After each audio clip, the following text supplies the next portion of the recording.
کچھ اور چاہ رہے تھے، لیکن معاملات کیونکہ ان کے ہاتھ سے آہستہ آہستہ نکل چکے تھے، محمد خان جنیجو نے سنبھال لیا تھا. پھر انہوں نے ذرا سیاسی طور پہ بھی ہاتھ پاؤں پھیلانے شروع کر دیے تھے، اور انہوں نے کچھ فلاحی کام بھی شروع کر دیے تھے، اور جو ہے عوام تک بھی ان کے روٹس آہستہ آہستہ بڑھ رہے تھے. لیکن اس دوران ہوا یہ کہ افغان پالیسی پہ جب اختلاف ہوا تو اس میں ایک جنیوا ایکارڈ ہوا تھا، معاہدہ، جنیوا کا معاہدہ، جنیوا ایکارڈ پہ دستخط کرنے تھے. اس پہ صدر مملکت جنرل محمد ضیاء الحق صاحب، جو کہ آرمی چیف بھی تھے، وہ اپوز کر رہے تھے. ان کا خیال تھا کہ اس پہ دستخط نہ کیے جائیں، اور محمد خان جنیجو صاحب پرائم منسٹر، سویلین گورنمنٹ جو تھی وہ چاہ رہی تھی کہ اس پہ دستخط ہوں اور معاملات کو آگے بڑھایا جائے. لیکن ظاہر ہے وہ دستخط ہو گئے، اور وہاں سے ضیاء الحق صاحب کی افغانستان پہ گرفت، مزید افغان پالیسی پہ گرفت کمزور ہو گئی. اور یہ سلسلہ شروع ہوا تو اس کے بعد وہی ہوا کہ ضیاء الحق صاحب نے اپنے ہی بنائے ہوئے وزیر اعظم، جو کہ انتہائی شریف النفس آدمی سمجھے جاتے تھے، وہ اسمبلیاں توڑ دیں، اور اسمبلیاں توڑنے کے بعد حکومت برطرف کر دی، اور دوبارہ سے نئے انتخابات کا اعلان کر دیا گیا. لیکن اطلاع یہ تھی کہ اگر جنرل محمد ضیاء الحق صاحب زندہ رہتے اور وہ برقرار اپنی یعنی کہ زندہ رہتے تو انہوں نے انتخابات نہیں کروانے تھے، اور انتخابات کو مزید پوسٹ پون کرنا تھا، مزید ملتوی کرنا تھا.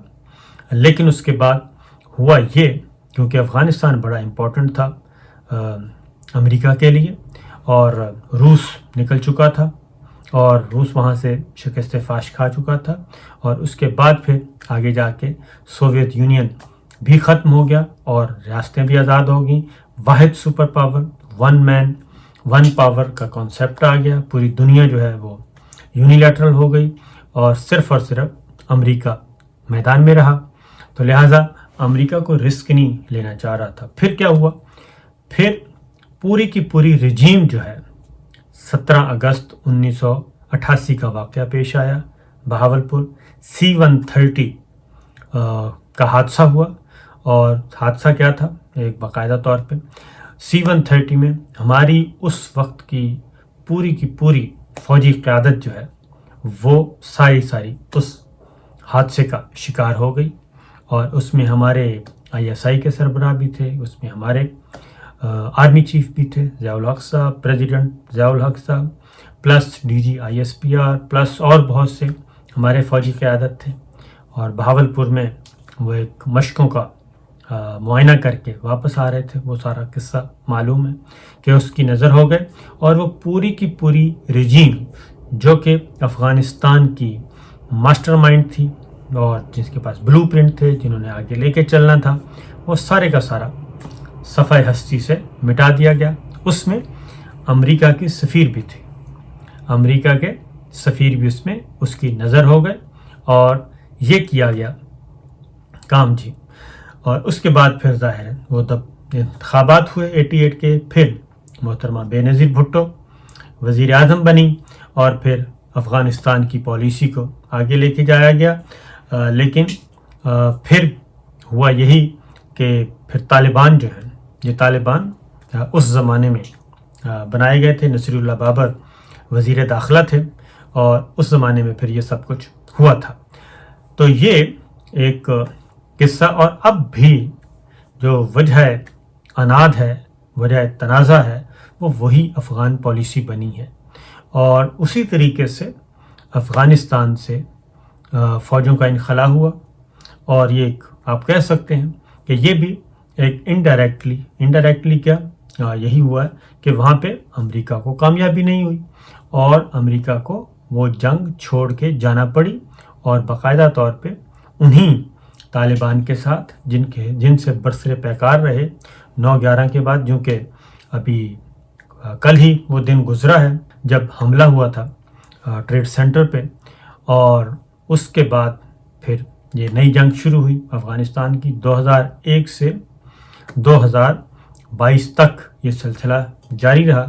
پورے 20-21 سال یہ لڑائی لڑی جاتی رہی، لیکن افغانستان میں جس طریقے سے روس کامیابی حاصل نہیں کر سکا، اسی طریقے سے امریکہ بھی کامیابی حاصل نہیں کر سکا، اور پھر دوحہ ایکارڈ ہوا، اور دوحہ ایکارڈ کے بعد اقتدار جو ہے واپس انہی طالبان کے پاس ہے جن سے چھینا گیا تھا اور جن پہ جنگ مسلط کی گئی تھی۔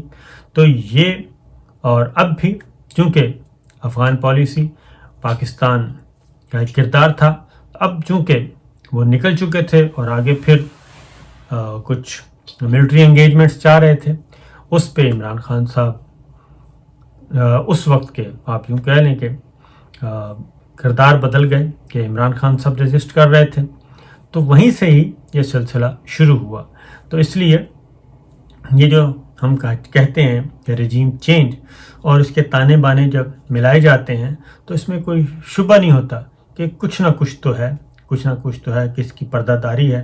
یہ ساری چیزیں پھر ہوئیں، اور اس کے بعد اب بھی جو ان کے ساتھ انگیجمنٹس ہو رہی ہیں ملٹری سائڈ پہ یا دوسری سائڈ پہ، اس کا وہ چیزیں ابھی ریکارڈ پہ نہیں آ رہی، کیونکہ جب طالبان کے ساتھ ایک تو جو بات چیت چل رہی ہے کالعدم تحریک طالبان کے ساتھ، اس کی جب بریفنگ دی گئی پارلیمان کو، تو اس میں یہ حال ہی میں، تو اس میں بہت زیادہ سوالات کیے گئے تھے۔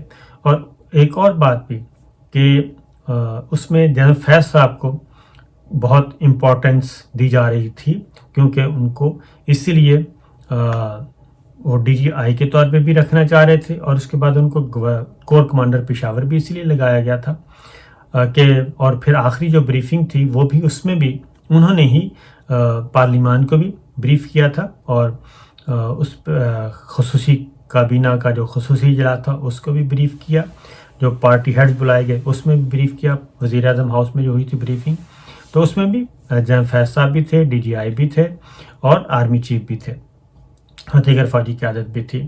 تو اس لیے اب ان کو اب وہ بہاولپور کے کور کمانڈر ہیں۔ تو یہ جو چیزیں ہم دیکھ رہے ہیں، تو یہ ساری چیزیں کیونکہ جب مفادات، کیونکہ عالمی طاقتوں کے مفادات ظاہر ہے ہمیں نہیں معلوم ہوتا کہ کیا ہیں کیا نہیں ہیں، اندر خانے کیا چل رہا ہے، تو یہ ایک میں نے کہا کہ تاریخ اتفاق ہے، حسن اتفاق ہے کہ اس وقت بھی افغانستان تھا، اس وقت بھی افغانستان ہے، تو چیزیں کس طریقے سے دیکھی جا رہی ہیں۔ بہرحال اس میں ایک ہی حیاتی طریقہ ہے، اور وہ یہ ہے کہ اگر ہم جو متعلقہ فورمز ہیں، اگر ہم ان چیزوں کو اوپنلی ہوں، ریاستی امور، حکومتی امور، ریاستی امور، یہ سارے اوپن مینرز میں چلائے جائیں، اور جس کا حق کام ہے وہی کرے، پارلیمان میں بحث ہو، کابینہ میں بحث ہو، کابینہ فیصلے کرے، کیونکہ ہوتا یہ ہے کہ کابینہ کو، پارلیمان کو بریفنگ دے دی جاتی ہے، ان کو بتا دیا جاتا ہے، سامنے کابینہ ہی آ کے فیصلے کرتی ہے، سول گورنمنٹ ہی فیصلے کرتی ہے۔ لیکن چونکہ اس وقت آپ کو پتہ ہے کہ ہائیبرڈ نظام ہے، اور چیزوں کو انڈائریکٹلی کنٹرول کرنے کی جب کوشش کی جاتی ہے تو پھر اسی طرح کے کرائسس ہوتے ہیں، اسی طرح کے وہ کہتے ہیں بحران جنم لیتے ہیں، جس کے بعد معاملات کچھ گڑبڑ ہو جاتے ہیں۔ تو میرا خیال ہے کہ اگر ہم شفافیت لے آئیں تو صورتحال ایسی نہ ہو۔ اجازت دیجیے، اللہ حافظ۔